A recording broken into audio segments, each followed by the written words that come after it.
எடுத்தவர்கள் வாசிக்கலாம். லூக்கா 23 அதிகாரம் 43 வசனம்.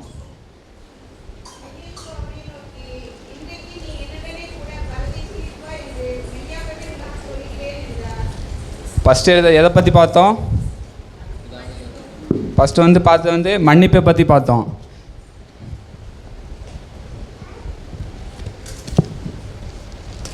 இப்போ ரெண்டாவது ஆண்டவர் ரெண்டாவது சொல்கிறாரு. ஆண்டவர் சிலுவையில் அரைஞ்சிட்டாங்க. அரைஞ்சி பார்க்குறோம் இடது பக்கமும் ஒரு கல்லணை அரைஞ்சிருக்காங்க, வலது பக்கமும் ஒரு கல்லணை. ஒரு கள்ளம் பேர் என்ன பேர்? கெஸ்டாஸ். இன்னொரு கள்ளம் பேர் டிஸ்மாஸ். இப்போ ஒரு கல்ல என்ன சொல்கிறான்னா ஆண்டவரை பற்றி என்ன செய்கிறான்? ரொம்ப நிந்திக்கிறான். சரியா? அதுக்கப்புறம் இன்னொரு கல்ல என்ன சொல்கிறான்னா நம்ம தப்பு செஞ்சுருக்கிறோம், அதனால் தண்டிக்கப்படுறோம். ஏகப்பட்ட தப்பு பண்ணியிருக்கான், தண்டிக்கிறான். ஆனால் அவர் என்ன செய்கிறாரு? ஒரு தப்புமே பண்ணலை. அவர் எதுக்காண்டி சிலுவையில் அறையப்பட்டார்? நம்முடைய பாவங்களுக்காக தான் அவர் சிலுவையில் அறையப்பட்டார். அது அப்படி இருந்தும் ஒரு கல் என்ன சொல்கிறான்னா, நீ ஆண்டவரானால் உன்னை நீயே ரட்சித்துக்கொள்ளு என்று சொல்கிறான். ஆனால் ஒருத்தன் மட்டும்தான் என்ன சொல்கிறான்னா, லூக்கா 23 அதிகாரம் 39 வசனம் வாசிங்க. அன்றியும் சிலுவையில் அறையப்பட்டிருந்த குற்றவாளிகளில் ஒருவன், நீ கிறிஸ்துவானால் உன்னையும் எங்களையும் ரட்சித்துக்கொள் என்று அவரை இகழ்ந்தான். ஒரு கல்ல என்ன சொல்றானா? நீ கிறிஸ்துவானால் உன்னையும் எங்களையும் ரட்சித்துக்கொள் என்று இகழ்ந்தான். ஆனால் இன்னொரு கல்ல என்ன சொல்றானா? இது 41 வசனம் வாசிங்க.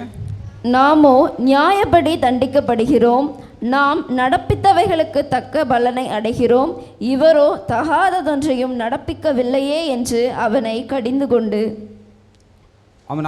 நம்ம தப்பு செஞ்சதுனால தண்டனை அனுபவிக்கிறோம். அவர் எந்த தப்பையுமே செய்யலை, இருந்தாலும் நம்முடைய பாவங்களுக்காகவும் நம்முடைய அக்கிரமங்களுக்காகவும் அவர் சிலுவையில் அறையப்படுறாரு. அதான் ஒரு கல்ல என்ன சொல்கிறான்னா, தேவனு ஒரு கல்லை என்ன செய்கிறான்னா தேவனுக்கு பயப்படுறான். இன்னொருத்த தேவனுக்கு பயமே இல்லை. அதான் நாம் என்ன சொல்கிறோம்னா, நம்ம யாருக்காக பயப்படணும்? தேவனுக்கு பயந்தவர்களாக இருக்க வேண்டும். தேவனுக்கு பயந்தவர்களானா எப்படி நம்ம இருக்க வேண்டும்? எப்படி இருக்கணும்? தேவனுக்கு பயப்படணும் எப்படி இருக்கணும்?